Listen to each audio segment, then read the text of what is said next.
So, hello guys! Shoutout po sa lahat ng buong Team Kalingap dyan. Mega love shoutout po at magandang araw at magandang gabi. Kasama ko po ngayon si Miss M's Life.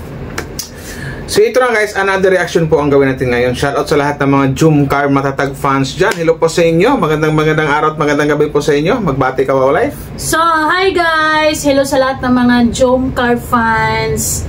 Yung mga solid Jumcar fans. Syempre, kumusta kayong lahat? Alam ko, ng mga nakarang araw talaga is medyo pagsubok na naman.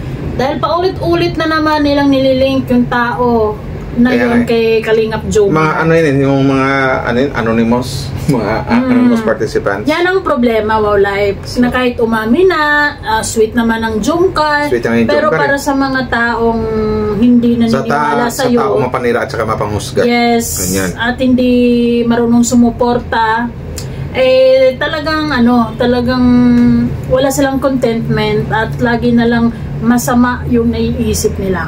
Yes. So yun na guys, ay magbigay lamang kami ng point of view POV sa mga lang to guys, issues ng Jumcar ngayon dahil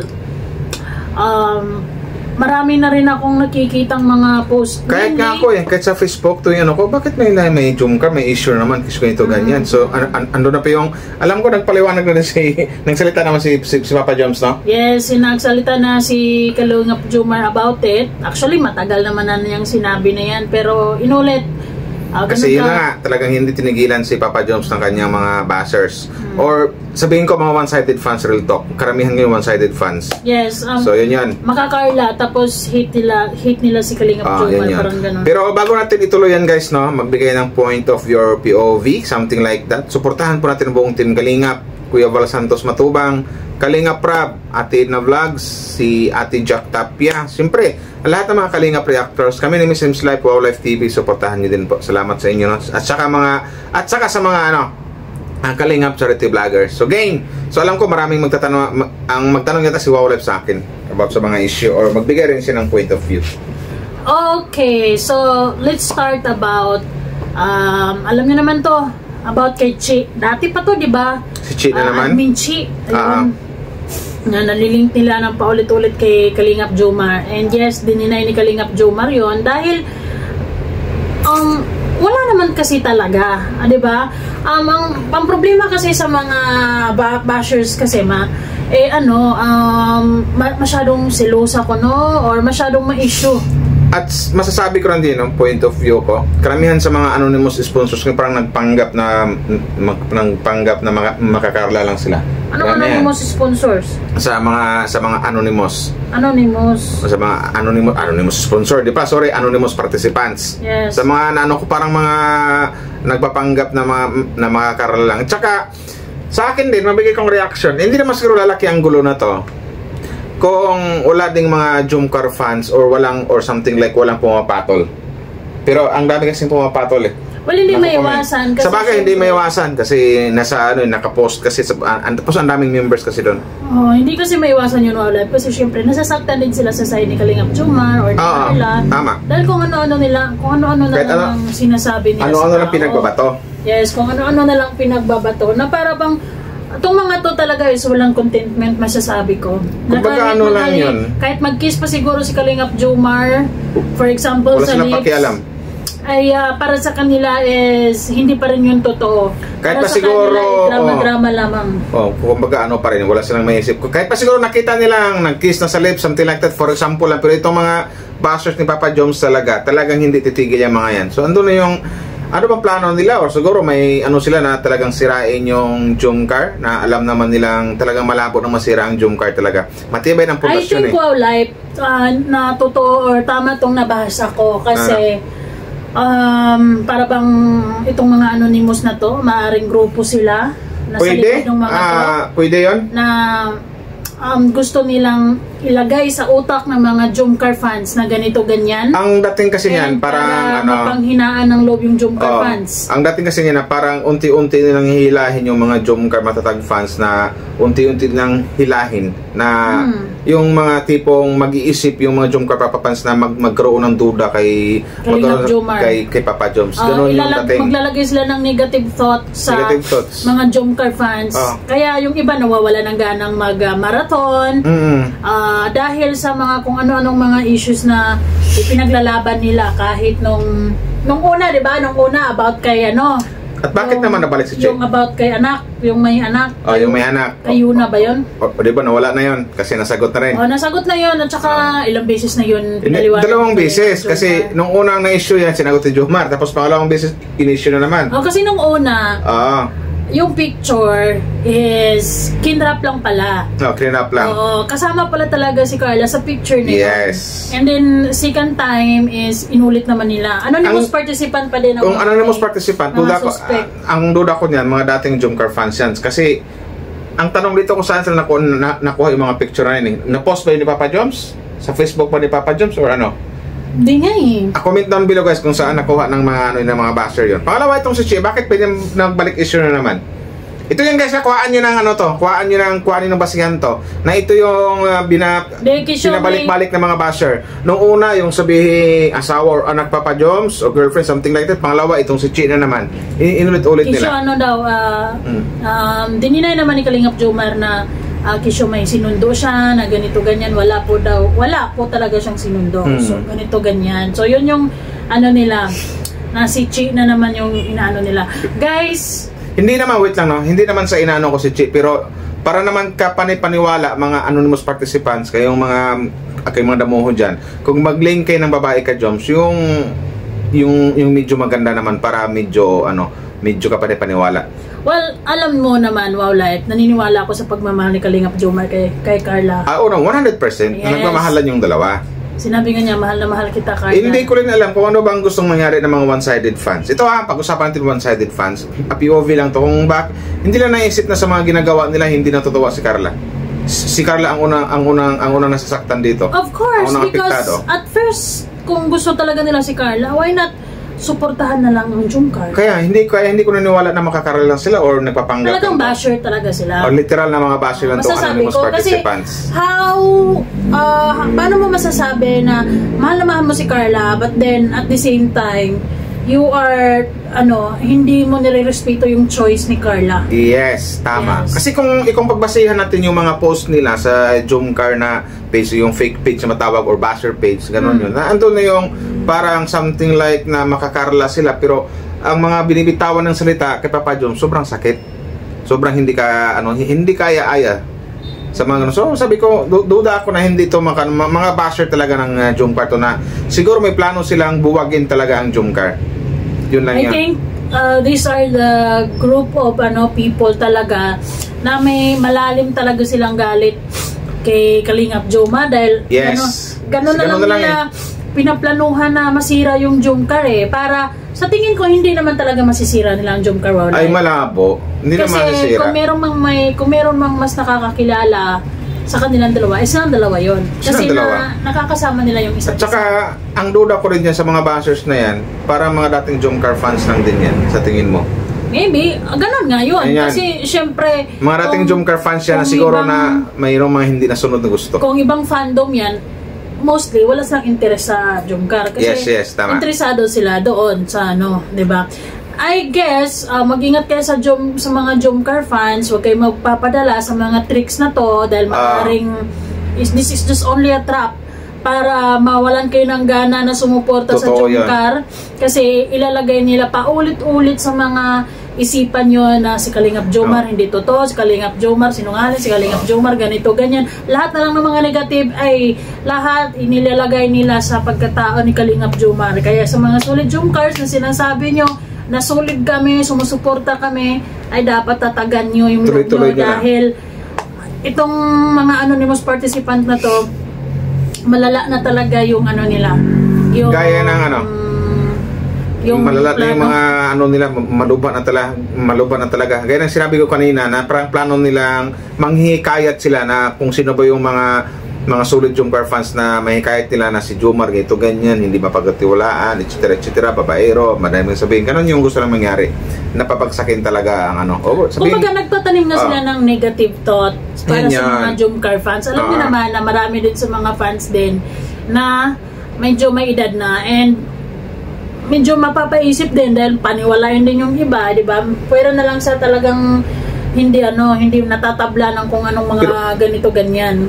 Ano pala yung sabi ni ni Papa Joms na talagang wala siyang di ba doon sa live niya? Wala, it's all fake news. Kaya humingi siya ng pasensya. Fake news lang yung mga sa mga Jomcar fans na maaring nasasaktan. For me, hindi ako agree doon na mangi siyang pasensya kasi unang-una wala siyang ginawang masama kasi. Di si Kalingap Jomar kasi. Unang-una walang ginawang masama si Papa Joms. Yan ay gawa lamang ng mga basher. Tsaka ito wala naisip ko lang ito rin consider yung mga Jomcar fans, baka iniisip niya na napapaaway na rin kasi yung ibang Jomcar fans sa mga comment section about this issue, yung iba. So maybe nagbigay lang ng konting si Kalingap Jomar about this issue para maging maging malinaw. Kahit alam naman natin malinaw naman talaga in the first place. Saka naisip ko din kasi kung sabihin ko mga normal na bashers lang to, pag sinabing bashers, ang ibabash dito, hindi lang si Carla, hindi lang si Jomar. Talagang pag sinabing basher, ang ibabash talaga yung Jomcar talaga yung dalawa. Kaya dito naisip ko na itong mga nangbabash kay dito sa Jomcar or lalong-lalo kay Jomar, ito kay Jomar kasi laging si Jomar yung laging tinitira. Duda talaga ako na mga dating Jomcar fans talaga to. Yun yung mga dating Jomcar fans to. Ito yun. Alam mo, hindi rin naman talaga maiwasan dito sa SOCMED na fans now and then magiging basher later. Fans now, basher later. Yes. May mga kasi yan yung mga fans na pag tipong hindi masunod ang gusto, yung sabihin makikitid yung utak. It will they will become basher and talagang hindi ko alam na feeling ko itong mga anonymous participant na to, may mga anonymous participant naman ng mga mababait and considerate. Yes, may mga anonymous participant naman talagang masama sila mag-post tungkol lalo na kay Kalingap Jomar. And feeling ko itong mga to para bang malaki yung ang lalim ng galit nila kay Kalingap Jomar talaga na to the point na hindi sila titigil hanggat hindi nila nakikitang si Kalingap Jomar babagsak. Yun, tama yan. Pero ayaw lang tumigil na pag makita nilang, parang nagagalit sila na pag makita nilang something like na may natanggap si Jomar, masaya si Jomar, magkasama yung dalawa, which is ang Jomcar. Pansinin nyo, kinabukasan, the other day, mayroon na silang mga post laban kay Jomcar. Laban kay Jomar. Noong una, yung kisyo may anak na, asawa, tapos pangalawa si Chi, binalik na naman. Bakit ganon? Nakita nyo lang na masaya yung dalawa, nagagalit kayo.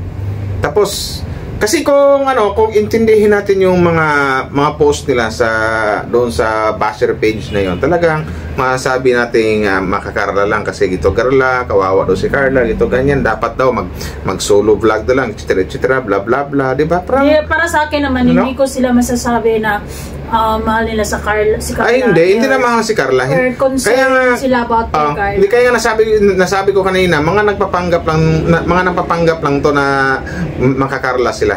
Yun lang yun. Kasi imaginein mo, kapag tuluyan nilang malason yung mga isipan ng ibang mga Jomcar fans at hihina si Kalingap Jomar, sino ang maapektuhan? Ang Jomcar. Of course, si Carla. At saka naman yan, depende. Kung siguro may mga fans na maniwala siguro sa mga post ng mga anonymous, ako rin wala akong pakialam doon. Ang importante dito yung dalawang nagkakaintindihan at hindi niwala sa mga issue. Kasi gaya sa sinabi kaya ni Wildlife, sila lang din ang nakakaalam sa kanilang mga ugali.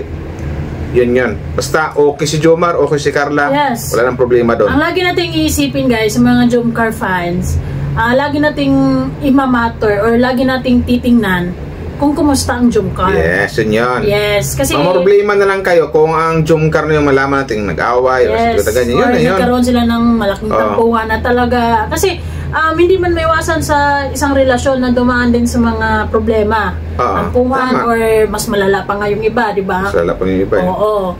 So doon na tayo kakabahan. Pero kung itong mga to about sa mga anonymous participant, huwag na pansinin. At kung ano-ano pang mga problema or yung mga negative na ibibigay or ano nila kay Kalingap Jomar. Hayaan nyo na. Hayaan nyo na lang. Huwag nyo nang pansinin yung mga post. Huwag nyo na, kasi magbibigay lang sa yung sakit ng ulo niyan eh. Alulungkot lang kayo. Mas maganda mag-focus na lang kayo sa dalawa. Hanggang sa okay naman yung dalawa, walang problema. Hindi naman siguro I love you ang isang Carla. Hindi naman siguro sweet ang isang Carla. Showy na kasi Carla ngayon kay Jomar eh, di ba? Napansin nyo guys, hindi siya magiging showy kay Carla na iparamdam na mahal niya na ito kung alam niyang kung alam niyang comfortable or hindi siya mahal ng tao. Kasi kita nyo, hindi siya, kumbaga komportable si Carla kay Papa Joms. Hindi makaganyan si Carla kung alam niyang hindi totoong tao ang isang Jomar. Isang Jomar Jacob. Yun. Kung iniisip niyong may ibang girlfriend si Kalingap Jomar, hindi magiging sweet si Carla in the first place. Sa ugali kasi na meron si Carla, ano talaga siya, kumbaga, kung anong sa kanya lang. Yes, tama. Ang akin ay akin laang. Yes. Gaya na sabi ko kanina, hindi magiging sweet si Carla. Hindi magiging showy yan or something like iparamdam sa atin, iparamdam kay Papa Joms na mahal niya ang taong ito na nito ganyan. Kung alam niyang may iba pala to, hindi pala pwedeng pagkatiwalaan, di ba? Wala tayong mapanood na ganyan talaga. So yun. Yeah. Tsaka yun na lang, payo na lang sa mga Jomcar Matatag fans, shoutout po sa inyo. Huwag nyo lang pansinin yung mga anonymous, huwag na kayong mag-comment kasi hahaba na yung comment eh. Kasi yung mga ganyang basher na naninira kay Papa Joms, hanggat pinapansin nyo yan, hindi po sila kakabahan. Sasaya po sila kung maraming nagko-comment sa mga post nila. Much better siguro, focus na kayo sa dalawa. Focus kayo kay Jomar, kay Carla, kasi ang importante dito ngayon, ang hinahabol natin ngayon dito ngayon, sa mga Jomcar Matatag fans, yung views nila. Kasi napapansin natin na medyo di ba, may malaking pinagkaiba. So, mag-marathon, much better mag-marathon. Ng mga anonymous participant ng mga basher. Yan. Kasi they are trying so hard para ibaba nila si Kalingap Jomar, para mawalan kayo ng gana, mawalan kayo ng suporta. And yes, yun ang nakikita ko live na isa yon siguro. Ito na lang guys, isipin nyo guys, mga Jomcar Matatag fans, masasabi ko sa inyo. Isa na siguro to sa mga naging way na ginawa ng mga anonymous participant na nang babas kay Papa Joms na para yung iba, andun yung something like tatamarin na magmarathon, mawala ng gana, kasi ang goal nga nila papagsakin yung Jomcar. So nasa sa inyo na yan mga fans kung maniwala kayo. Much better, wag nyo nang pansinin talaga yung mga anonymous participants. Nag-Singapore lang yung dalawa, kung ano-ano nang nag-Singapore lang yung dalawa. Napaka-sweet ang dalawa sa Singapore, di ba? Pero gano'n yung mga anonymous, nagwawala naman. So walang basayan para mag-focus kayo sa mga lecheng anonymous na kasi yan. Ang gusto kasi nila, mabuwag ang Jomcar. And then after that, gusto nila na nakikita nila si Kalingap Jomar humina, mawalan yung support, mawalan ng tiwala ng mga tao. Yun ang gusto nila. Diba, sa mga Jomcar fans, mag-isip kayo ng mabuti. Talinuhan yung mabuti. Huwag kayo basta-basta talinuhan natin. Huwag kayo basta-basta maniwala sa mga kung ano-anong issues kasi wala naman silang katibayan. Yes, huwag kayo mag-focus sa mga anonymous. As long as walang matatag na resibo, huwag kayong maniwala kasi may malan talaga yan. Alam guys, may mabash. Sa mga ugali ng tao na to, kung meron lang silang hawak na ebidensya, matagal na nilang inilapag. Yes. So, and para wala nang discussion, end of discussion sa totoo lang, kung meron lang sana. Yes. Pero wala, puro lang sila mema lang. Hanggang doon na lang talaga ang ipaglalaban nila. Wala silang malapag na ebidensya o resibo. So ang tawag lang yan guys, madali lang. Isang word lang yan, paninira. Mema lang. Naninira lang sila kay Papa Joms. So yun lang yun. Mas maganda dito, mag-focus sa marathon. Huwag mag-focus sa mga anonymous kasi kailangan natin na mapataas ang views ng Jomcar sa channel ni Kalingap Rap. So much better doon na mag-focus. Huwag mag-focus sa mga bashers ni Papa Joms ngayon. Ang malaga, okay ang Jomcar. Yun ang pinakamaganda doon. Ang mahalaga dito, mahalagang importante, walang problema yung dalawa, si Jomar at si Carla. Okay pa sa alright silang dalawa. So, pero alam mo, ang pinakamahalaga talaga is kahit anong gawin nila, ang Jomcar ay matatag at nagmamahalan. Yun. Whether they like it or not, Jomcar is matatag. Is in love. Jomcar is in love. Jomcar is real. Jomcar is mag-agom. Yun ang mga Jomcar fans is matatag. Yun ang katotohanan na pilit nilang baliin or pilit nilang anuhin. Pilit lang buwagin. Yes, buwagin. That's the Ganyan. word. Or gano'n na nga. Yes, pilit nilang hilahin pababa para gusto na lang mabuwag ang jump car na short. And then yung ibang mga jump car fans siguro isipin nila, okay, since wala na ang jump car, ready yan dito kayo sa mga loading namin. Parang may mga ganun eh. May mga ganyang estilo ng mga supporters. Yes. Selfish. So, ingat and huwag basta-basta magpapadala sa mga anonymous participant kasi yun lang ang kaya nila. Yun lang kaya nila, mag-post lang pero wala silang mailapag na ebidensya o resibo. So, huwag kayong mag-focus sa mga litsing, ang mga anonymous na yan. Mag-focus kayo sa jump car, mag-focus sa pagmarathon. Yan ay pawang paninira lamang kay Papa Joms at nag-explain na rin dyan si Papa Joms about that. So, walang basihan para problemahin yung mga ganyan or mag-focus sa mga anonymous o ulitin ko lang.